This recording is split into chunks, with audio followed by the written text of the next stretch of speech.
Amados irmãos e irmãs, uma breve palavra sobre as leituras de hoje, nessa festa bonita dos apóstolos Filipe e Tiago.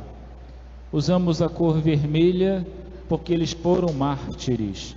Tanto Filipe quanto Tiago foram assassinados por causa da sua fé, por causa do evangelho que pregavam. No tempo da grande perseguição aos cristãos, tanto Filipe quanto Tiago em Jerusalém mesmo, e Filipe muito provavelmente no que hoje é o Paquistão ou a Índia, foram assassinados. Celebrar os apóstolos é recordar duas coisas principais. A primeira, que a igreja é apostólica, ou seja, ela é governada por Jesus, mas Jesus se utiliza de homens comuns. É governada pelo Espírito Santo, mas o Espírito age em pessoas concretas. Agiu nos apóstolos para que eles pudessem anunciar a verdade que eles ouviram diretamente de Jesus. Eles não inventaram uma doutrina, não, eles anunciaram aquilo que escutaram de Cristo. E a partir da experiência da Páscoa, começaram a anunciar. Cada um foi para um lado para anunciar o Evangelho. Por isso a igreja nasce a partir da grande experiência da Páscoa, da ressurreição e da doutrina ensinada por esses homens, que eles pregaram com fidelidade. Paulo vai falar hoje na sua carta aos Coríntios: recebemos um tesouro de Jesus e o pregamos e anunciamos com fidelidade.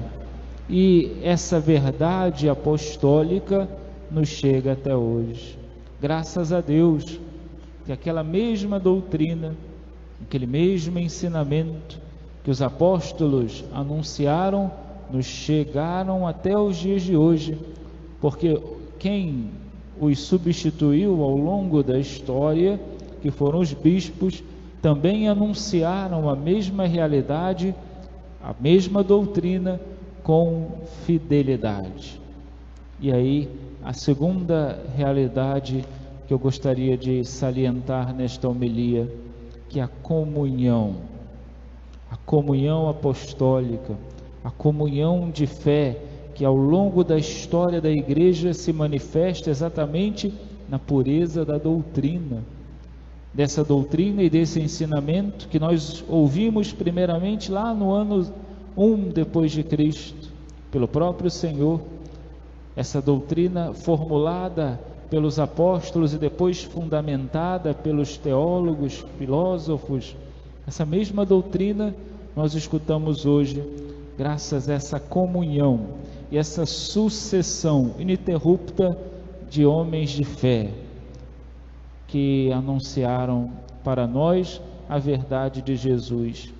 Por isso a igreja continua, apesar dos seus 2000 anos de história, sempre anunciando a mesma coisa, de modos diferentes ao longo da sua história, mas o mesmo conteúdo, a mesma doutrina, com a mesma fidelidade. Jesus fala disso no Evangelho: credes nas obras e nas palavras que eu digo. Vocês não vão acreditar nas obras e nas palavras que Jesus disse e realizou? Quem somos nós para não acreditarmos em Jesus? Ou melhor, quem somos nós para ousarmos dizer que aquilo que Jesus ensinou há tanto tempo atrás pode ser mudado ou pode ser desfeito?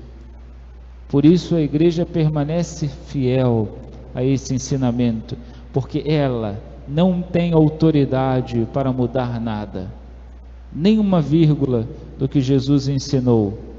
Mas o Papa pode. Não pode. Se ele fizer, ele cai em erro e peca contra o Espírito Santo. Não pode, nem o Papa pode mudar a doutrina. Podemos atualizá-la, anunciá-la de um modo diferente, torná-la mais compreensível ao nosso tempo, mas sem mudá-la, sem alterá-la. E quando celebramos os apóstolos, devemos recordar isso, que a igreja é um edifício espiritual que tem 12 colunas, 12 alicerces, e esses alicerces são os apóstolos, a sua pessoa e o seu ensinamento, o que eles nos ensinaram, aquilo que eles deixaram, sustenta a fé da igreja até os dias de hoje. Por isso, sempre que celebramos um apóstolo, é festa.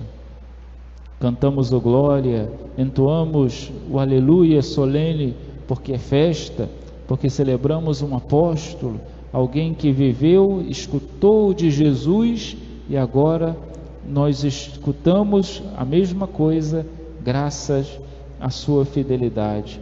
E celebrando os apóstolos, recordamos exatamente a comunhão e a fidelidade desses homens, e nos sentimos também motivados para viver a mesma fidelidade e a mesma comunhão entre nós, para que o ensinamento de Jesus dê frutos, como víamos ontem no Evangelho da videira e dos ramos, dê bons frutos também nos nossos corações. Louvado seja nosso Senhor Jesus Cristo.